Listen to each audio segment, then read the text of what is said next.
Bienvenue à tous dans cette nouvelle exploration. On plonge aujourd'hui dans le monde fascinant de l'intuition. Ah oui, intuition. Exactement. Plus précisément, on va se pencher sur un article passionnant intitulé « Développer son intuition. Exercice spirituel pour réveiller votre sixième sens ». Intéressant. On a trouvé cet article sur Ciel Cristallin, un site web dédié à l'ésotérisme, à la divination et aux enseignements spirituels. Je connais bien ce site, une mine d'informations. Alors, accrochez-vous, on va plonger au cœur de ce sujet pour démystifier l'intuition, comprendre son importance et surtout découvrir comment la développer grâce à des exercices concrets. J'ai hâte d'entendre tout ça. Moi aussi. On commence tout de suite avec la définition de l'intuition. Qu'est-ce que c'est exactement? L'article la décrit comme une forme de connaissance directe, une perception subtile qui va au-delà de nos cinq sens. C'est cette petite voix intérieure, ce pressentiment, cette connaissance inexplicable qui nous guide parfois. C'est donc différent de la pensée logique, du raisonnement. Tout à fait. L'intuition est immédiate, globale, elle ne nécessite pas de passer par des étapes de réflexion. C'est plus un ressenti, une perception instantanée. Exactement. Et l'article met en avant de nombreux avantages à développer cette intuition. Ah oui, j'imagine que ça doit être utile au quotidien. Imaginez pouvoir prendre des décisions alignées avec votre être profond, même lorsque vous manquez d'informations logiques. C'est comme suivre son instinct, sa boussole intérieure. Précisément. L'intuition peut vous aider à choisir le chemin qui vous correspond le mieux, même si la raison ne vous donne pas toutes les clés. On a tous vécu ces moments où on a un bon ou un mauvais pressentiment face à une situation. C'est peut-être ça l'intuition qui parle. Tout à fait possible. L'article souligne également que développer son intuition renforce le lien avec soi-même, ce qui mène à une plus grande authenticité et à un épanouissement personnel. Donc, en écoutant notre intuition, on se connecte davantage à qui on est vraiment. Absolument. On devient aussi plus sensible aux énergies subtiles qui nous entourent, aux besoins des autres, aux signes de l'univers. C'est comme si on développait une sensibilité accrue, une perception plus fine de notre environnement. Exactement. Et ça ne s'arrête pas là. L'article mentionne aussi que l'intuition peut nous aider à naviguer les défis de la vie avec plus de confiance, moins de stress et d'anxiété. C'est un atout précieux. Si on arrive à faire confiance à notre intuition, on peut aborder les difficultés avec plus de sérénité. Oui, car l'intuition peut nous donner des indications précieuses, nous aider à prendre des décisions plus justes et à mieux gérer les obstacles. C'est vraiment passionnant tout ça. Maintenant, comment fait-on pour développer cette fameuse intuition? L'article propose des exercices concrets. Oui, il en propose plusieurs. Et on commence tout de suite avec l'un des plus puissants. La méditation. Ah, la méditation. On entend beaucoup parler de ses bienfaits. En effet. Mais il ne s'agit pas de n'importe quelle méditation. L'article met l'accent sur une pratique spécifique axée sur le chakra du troisième œil. Le troisième œil, c'est quoi exactement? C'est un centre énergétique situé entre les sourcils, souvent associé à l'intuition et à la clairvoyance. Donc, en méditant sur ce chakra, on stimule notre intuition. Exactement. L'article propose une visualisation guidée où on imagine une lumière indigo ou violette au niveau du troisième œil. Intéressant. Et comment ça marche concrètement? Vous vous installez confortablement, fermez les yeux et vous visualisez cette lumière qui grandit et s'intensifie à chaque respiration. L'objectif est de cultiver un état de calme, de réceptivité. C'est comme si on ouvrait une porte à notre intuition pour qu'elle puisse s'exprimer plus librement. Exactement. La méditation permet de calmer le mental, de faire taire le flot incessant de pensées et de créer un espace propice à l'émergence de l'intuition. Je vois bien l'intérêt. Mais j'avoue que je suis novice en méditation. Des conseils pour les débutants. Le plus important est d'être patient et de ne pas se décourager. Commencez par des séances courtes, 5 ou 10 minutes, et augmentez progressivement la durée. Ok, y aller en douceur. Et si on a du mal à se concentrer, à faire le vide. C'est tout à fait normal. L'esprit a tendance à vagabonder, c'est sa nature. Ramenez simplement votre attention sur votre respiration et la visualisation. L'idée n'est pas de forcer, mais d'accueillir ce qui vient avec bienveillance. Donc la clé, c'est la patience et la douceur envers soi-même. Absolument. La méditation est un outil puissant pour développer l'intuition, mais il faut lui laisser le temps de faire son effet. On a donc la méditation pour calmer le mental et ouvrir la porte à notre intuition. Y a-t-il d'autres techniques intéressantes que l'article mentionne? Oui, il en existe plusieurs autres. Et l'une d'entre elles est particulièrement fascinante. Apprendre à écouter son corps. Écouter son corps. Qu'est-ce que ça veut dire? C'est prêter attention aux sensations physiques, aux messages que notre corps nous envoie. Avez-vous déjà ressenti un nœud dans l'estomac face à une situation angoissante? Ou au contraire, une sensation de légèreté et d'énergie positive face à une opportunité qui vous inspire? Oui, bien sûr. Ces sensations, c'est l'intuition qui se manifeste à travers le corps. C'est possible. L'article parle de conscience corporelle. Apprendre à être à l'écoute de ces signaux subtils que notre corps nous envoie. C'est comme si notre corps avait sa propre sagesse, son propre langage. Exactement. Et en développant notre conscience corporelle, on apprend à décoder ce langage, à comprendre le message de notre corps. C'est fascinant. Donc si on ressent une tension, un malaise face à une décision, c'est peut-être notre intuition qui nous met en garde. C'est possible. Il est important de ne pas ignorer ces signaux, mais de les prendre en considération. Ils peuvent nous donner des indications précieuses. Donc on apprend à écouter notre corps, à décoder ses messages. Et après, quelles autres techniques l'article propose-t-il? Il en propose une qui fait appel à notre imagination, la visualisation guidée. La visualisation, j'adore ça, dites-moi plus. Il s'agit de créer des images mentales, de s'immerger dans un scénario imaginaire pour accéder à des intuitions. Concrètement, comment ça se passe? Vous vous installez dans un endroit calme. Vous fermez les yeux et vous imaginez un lieu qui vous inspire paix et sérénité. Un lieu ressource, un endroit où on se sent bien. Exactement. Une fois que vous êtes dans ce lieu, vous formulez une question claire ou une intention. Par exemple, une question sur une décision à prendre ou une situation qui nous préoccupe. Oui, tout à fait. Et ensuite, vous observez simplement ce qui se passe dans votre esprit. Vous pouvez voir des images, des symboles, des couleurs. Vous pouvez ressentir des émotions, entendre des mots. C'est comme si on ouvrait une fenêtre sur notre inconscient et qu'on laissait les messages émerger. Précisément, la visualisation guidée permet de contourner le mental rationnel et d'accéder à une source d'information plus profonde. C'est vraiment intéressant. Et comment interpréter ces messages, ces images qui nous viennent? Il n'y a pas de règle absolue. L'important est de rester ouvert, de noter ce qui vous vient à l'esprit sans jugement. Au fil du temps, vous apprendrez à décoder ce langage symbolique. Donc on se fait confiance, on explore notre monde intérieur et on laisse les messages nous guider. C'est l'idée. La visualisation guidée est un outil puissant pour développer l'intuition et la créativité. On a donc la méditation, l'écoute du corps et la visualisation. L'article propose-t-il d'autres techniques pour développer son intuition? Oui, il en reste encore quelques-unes. Mais avant de les explorer, j'aimerais vous parler d'un outil précieux qui permet de consigner et d'analyser vos expériences intuitives. Un journal. Intéressant. À quoi ça sert? C'est un carnet où vous notez vos rêves, vos impressions, vos intuitions, vos synchronicités, tout ce qui vous semble significatif. Donc on garde une trace de nos expériences intuitives pour mieux les comprendre. Exactement. Le journal permet de suivre l'évolution de votre intuition, de repérer des schémas, de décoder les messages qui vous sont adressés. C'est comme créer une carte de notre paysage intérieur, de notre monde intuitif. Tout à fait.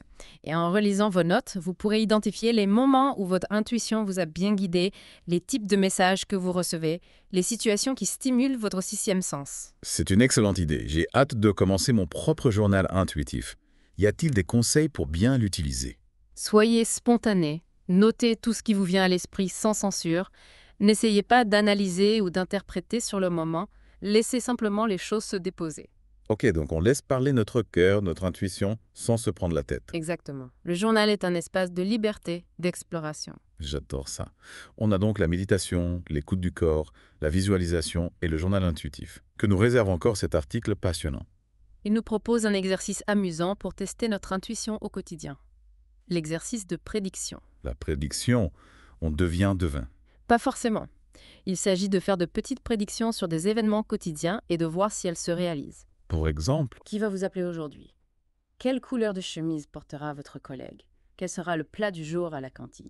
des petites choses comme ça. Et quel est l'intérêt de cet exercice? Il permet d'aiguiser votre intuition, de vous amuser à la tester, à observer les synchronicités. C'est un peu comme un jeu. Exactement. Et plus vous jouez, plus vous développez votre sensibilité aux signes, aux coïncidences, vous apprenez à reconnaître les murmures de l'univers. J'aime beaucoup cette idée. On transforme l'intuition en un jeu ludique et stimulant. Tout à fait. Et cet exercice permet de dédramatiser l'intuition, de l'aborder avec légèreté. C'est important. On a souvent tendance à prendre l'intuition trop au sérieux. Oui, et ça peut bloquer notre créativité. L'exercice de prédiction nous invite à jouer avec notre sixième sens, à l'explorer avec un esprit ouvert. On a donc déjà plein d'outils pour développer notre intuition. La méditation, l'écoute du corps, la visualisation, le journal intuitif et l'exercice de prédiction. Qu'est-ce qu'on a oublié? On a parlé de techniques pour développer l'intuition de manière individuelle. Mais l'article mentionne également l'importance de l'observation et de l'écoute active dans nos relations avec les autres. Ah oui, c'est vrai. Comment l'observation et l'écoute peuvent-elles nous aider à développer notre intuition? En étant attentif aux expressions faciales, au ton de la voix, au langage corporel des autres, on capte des informations subtiles qui nourrissent notre intuition. C'est comme si on lisait entre les lignes, qu'on percevait ce qui n'est pas dit. Exactement. L'écoute active nous permet de nous connecter à l'énergie des autres, de ressentir leurs émotions, leurs intentions. C'est une forme d'empathie intuitive. Oui, on pourrait dire ça. En développant notre capacité d'observation et d'écoute, on affine notre perception des autres et on nourrit notre intuition. Donc, en étant plus présent, plus attentif aux autres, on développe aussi notre sixième sens. Absolument. C'est une approche holistique qui nous permet de nous connecter à nous-mêmes et aux autres de manière plus profonde. J'aime beaucoup cette idée. On a donc exploré plusieurs techniques pour développer notre intuition. La méditation, l'écoute du corps, la visualisation, le journal intuitif, l'exercice de prédiction et l'observation attentive des autres. Est-ce qu'on a fait le tour? Presque. L'article mentionne également l'utilisation d'outils intuitifs pour amplifier notre sixième sens. Des outils intuitifs, c'est quoi? Il s'agit d'objets qui peuvent nous aider à accéder à notre subconscient, à affiner notre perception. Par exemple, le pendule, le tarot, les cristaux. Ah oui, j'ai déjà entendu parler de ces outils. Comment fonctionnent-ils? Le pendule, par exemple, peut être utilisé pour obtenir des réponses à des questions précises. Le tarot, lui, offre un langage symbolique riche qui peut nous éclairer sur notre chemin de vie. Quant aux cristaux, ils possèdent des vibrations énergétiques qui peuvent amplifier notre intuition. Donc, ces outils ne remplacent pas notre intuition, mais ils peuvent nous aider à la canaliser, à l'exprimer. Exactement. Ils sont des supports, des guides sur le chemin de l'intuition. C'est passionnant. On a donc exploré un large éventail de techniques pour développer notre intuition. On a quoi s'amuser. Mais avant de se lancer tête baissée, y a-t-il des précautions à prendre? L'article met en garde contre une certaine forme de dépendance aux outils ou aux techniques. Il est important de se rappeler que le véritable pouvoir réside en nous. Donc on utilise les outils avec discernement, sans s'y accrocher. Oui, c'est ça. Les outils peuvent nous aider, nous guider, mais ils ne doivent pas nous remplacer. On garde notre libre arbitre, notre capacité de discernement. Exactement. L'intuition est un cadeau précieux, une faculté innée que nous possédons tous. Il nous appartient de la cultiver, de la nourrir, de l'utiliser à bon escient. C'est un bon message d'espoir. On a tout ce potentiel de développer notre intuition et de l'intégrer à notre vie quotidienne. Absolument. L'intuition est une boussole intérieure qui peut nous guider vers une vie plus authentique, plus épanouissante et plus riche de sens. J'ai hâte d'explorer toutes ces techniques et de voir où mon intuition me mènera.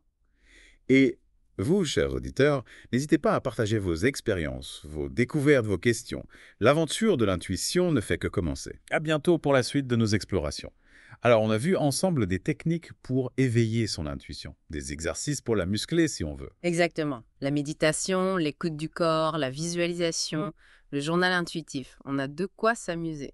Oui, on a un beau panel de titres, mais l'article va plus loin en nous donnant des conseils pour intégrer l'intuition dans notre quotidien. Ah, intéressant. On passe à la pratique. Oui, c'est ça. Et le premier conseil, c'est d'instaurer une pratique régulière. Pas juste essayer une fois de temps en temps. Oui, comme pour tout, la clé, c'est la constance. Exactement. L'intuition, c'est comme un muscle. Plus on l'entraîne, plus il devient fort.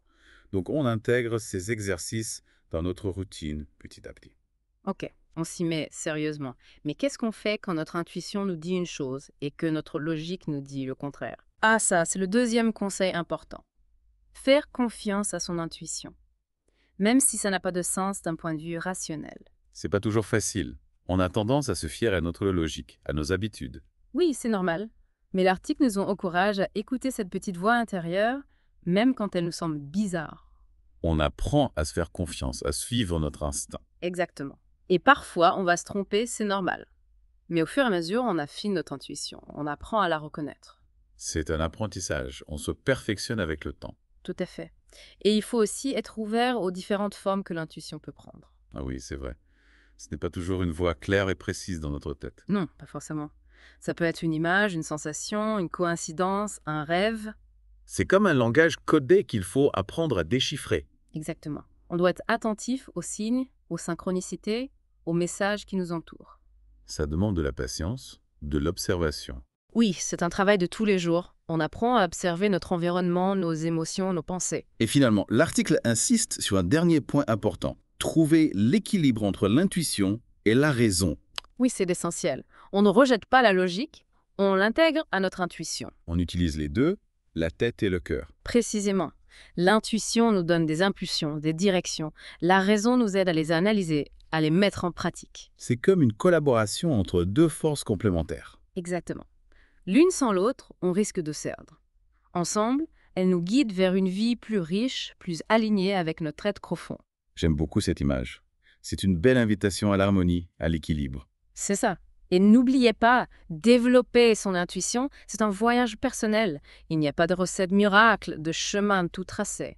Chacun trouve sa propre voie, son propre rythme. Oui, c'est ça la beauté de l'intuition. Elle nous permet de nous connecter à notre singularité, à notre vérité intérieure.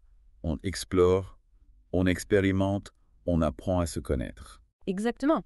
Et en chemin, on découvre des trésors insoupçonnés, des potentiels qui ne demandaient qu'à s'épanouir. Alors, on a vu comment développer son intuition, comment l'intégrer au quotidien. On a tous les outils en main. Oui, on est paré. Mais avant de clôturer notre exploration, j'aimerais revenir sur un point qui m'intrigue. L'article parle de créer un style de vie intuitif. Qu'est-ce que ça veut dire concrètement? C'est aller au-delà des simples exercices et imprégner sa vie d'une intention d'écoute, de connexion à son intuition. Ok, donc on crée un environnement favorable à l'émergence de l'intuition. Exactement. Et ça passe par plusieurs choses. Déjà, s'accorder des moments de calme, de pause. Oui, on en a parlé. La méditation, c'est un bon outil pour ça. Oui, tout à fait.